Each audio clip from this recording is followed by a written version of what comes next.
गुरु गोविंद सिंह जी सिख धर्म के 10वें और अंतिम मानव गुरु थे। उनका जन्म एक ऐसे युग में हुआ जब भारत की धरती पर अंधकार छाया हुआ था और लोग भय, अन्याय और अत्याचार के साए में जी रहे थे। वे केवल एक आध्यात्मिक नेता ही नहीं, बल्कि एक महान योद्धा, कवि और दार्शनिक भी थे। उन्होंने अपने विचारों और कर्मों से समाज को नई दिशा दी और लोगों को अपने अधिकारों के लिए खड़े होने की प्रेरणा दी। उनका जीवन साहस, बलिदान और मानवता की सेवा का प्रतीक है। उन्होंने अपने अनुयायियों को निडरता, सच्चाई और करुणा का मार्ग दिखाया और हर परिस्थिति में न्याय के लिए खड़े रहने की शिक्षा दी। उनका जन्म ऐसे समय में हुआ जब भारत में अन्याय और धार्मिक कट्टरता चरम पर थी। समाज में भेदभाव, असमानता और भय का माहौल था और आम लोग अपने अधिकारों से वंचित थे। आम लोगों को अपने धर्म का पालन करने की स्वतंत्रता नहीं थी। वे अपने विश्वासों को खुलकर व्यक्त नहीं कर सकते थे और हर तरफ असुरक्षा का माहौल था। ऐसे अंधकारमय समय में गुरु गोविंद सिंह जी आशा और साहस की नई किरण बनकर उभरे। उन्होंने लोगों के दिलों में विश्वास और आत्मबल जगाया और उन्हें अपने अधिकारों के लिए संगठित किया। उन्होंने सिखाया कि सच्ची भक्ति केवल पूजा में नहीं, बल्कि जरूरतमंदों की रक्षा और सच्चाई के लिए लड़ने में है। उनका संदेश था कि धर्म का असली अर्थ सेवा, न्याय और प्रेम है। गुरु गोविंद सिंह जी का प्रभाव केवल सिख समुदाय तक सीमित नहीं है, बल्कि वे पूरी मानवता के लिए प्रेरणा है। उनके विचार आज भी सभी धर्मों और जातियों के लोगों को जोड़ते हैं।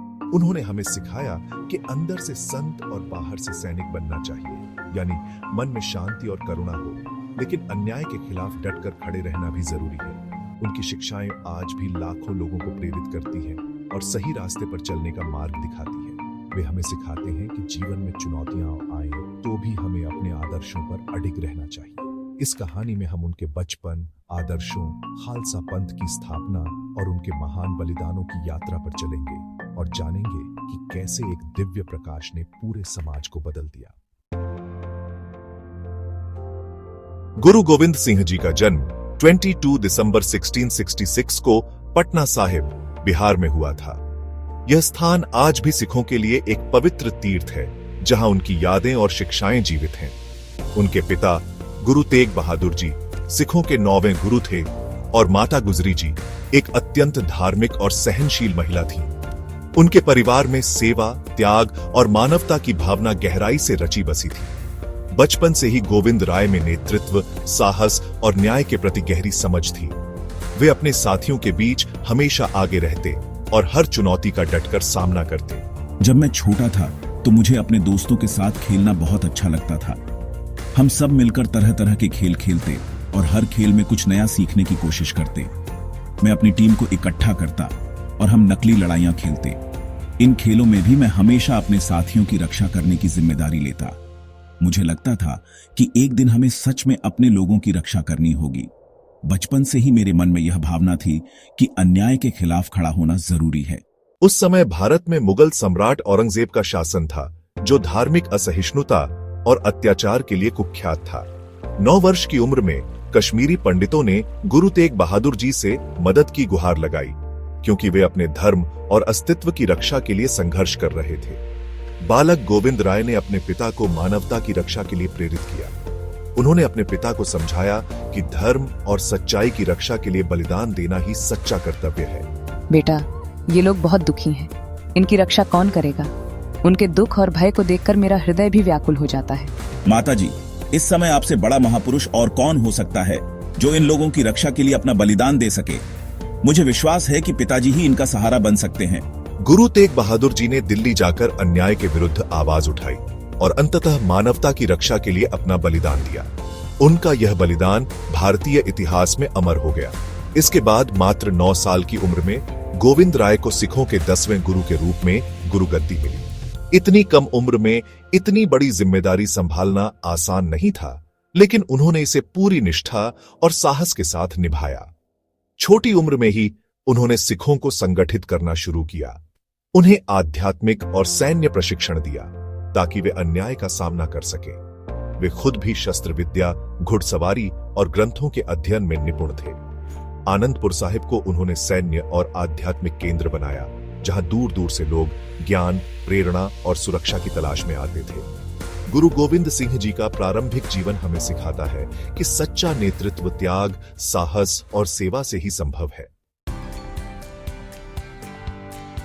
गुरु गोविंद सिंह जी ने संत सिपाही का आदर्श प्रस्तुत किया, भीतर से दयालु, बाहर से साहसी।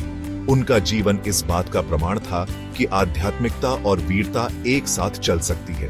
उन्होंने अपने अनुयायियों को सिखाया कि केवल पूजा पाठ ही नहीं, बल्कि समाज के लिए खड़े होना भी उतना ही जरूरी है। उन्होंने सिखाया कि सच्ची भक्ति में अन्याय के खिलाफ खड़ा होना भी जरूरी है।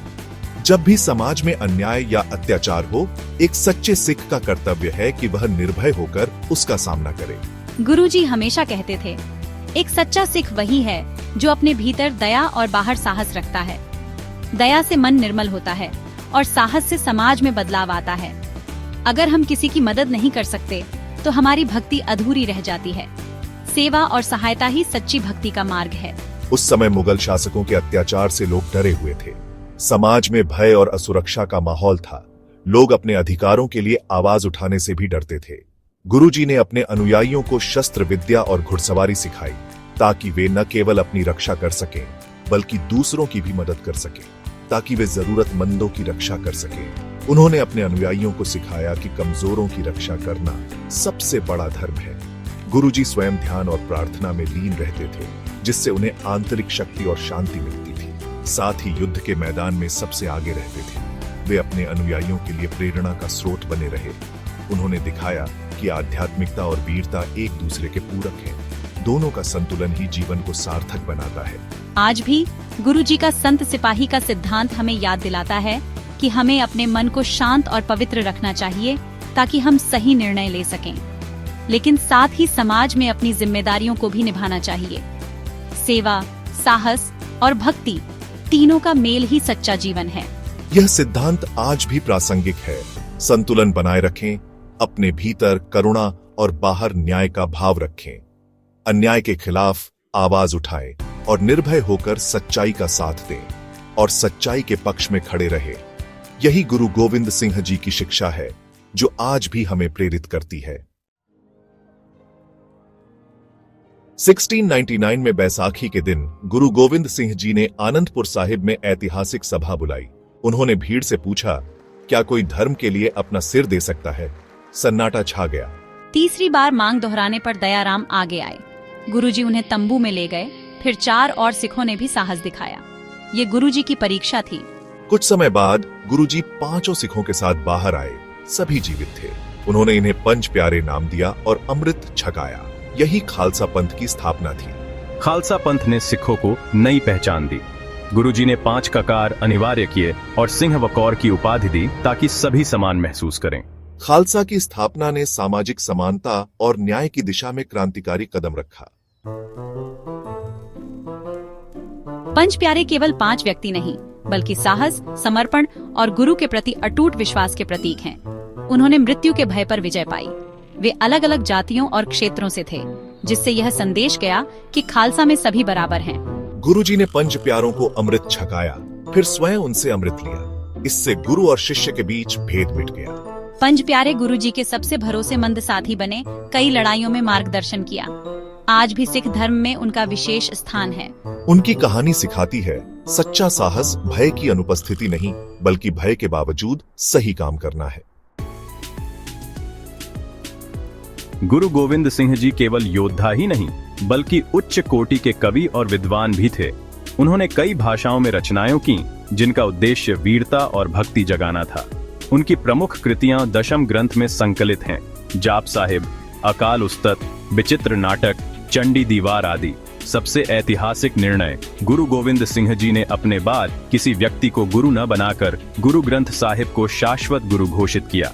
उन्होंने कहा, सब सिखन को हुक्म है, गुरु मानियो ग्रंथ। इससे सिख धर्म का मार्गदर्शन हमेशा मूल शिक्षाओं पर आधारित रहेगा। गुरु ग्रंथ साहिब में सभी धर्मों के संतों की वाणी है, जो एकता और भाईचारे का संदेश देती है। गुरु गोविंद सिंह जी को सरबंसदानी कहा जाता है, जिसने अपना सब कुछ बलिदान कर दिया। धर्म और मानवता की रक्षा के लिए उन्होंने अपने पूरे परिवार को न्योछावर कर दिया। उनके पिता गुरु तेग बहादुर जी ने पहले ही बलिदान दिया था। बाद में गुरुजी को अपनी माता और 4 पुत्रों का भी बलिदान सहना पड़ा। आनंदपुर साहिब के किले से निकलते समय उनका परिवार बिछड़ गया। 2 बड़े बेटे चमकौर की घड़ी में वीर गति को प्राप्त हुए। 2 छोटे बेटे साहिबजादा जोरावर सिंह और फतेह सिंह अपनी दादी के साथ पकड़े गए। नवाब वजीर खान ने उन्हें दीवार में चिनवा दिया, लेकिन वे डटे रहे। माता गुजरी जी ने भी अपने प्राण त्याग दिए। अपने पूरे परिवार को खोने के बावजूद गुरु गोविंद सिंह जी का संकल्प अडिग रहा। उन्होंने कहा, इन 4 पुत्रों के लिए क्या हुआ? हजारों और पुत्र अभी भी जीवित हैं। उनका बलिदान हमें निस्वार्थ सेवा और कर्तव्य के प्रति समर्पण की प्रेरणा देता है। गुरु गोविंद सिंह जी का प्रकाश पर्व सिख समुदाय द्वारा श्रद्धा से मनाया जाता है। उत्सव की शुरुआत अखंड पाठ से होती है।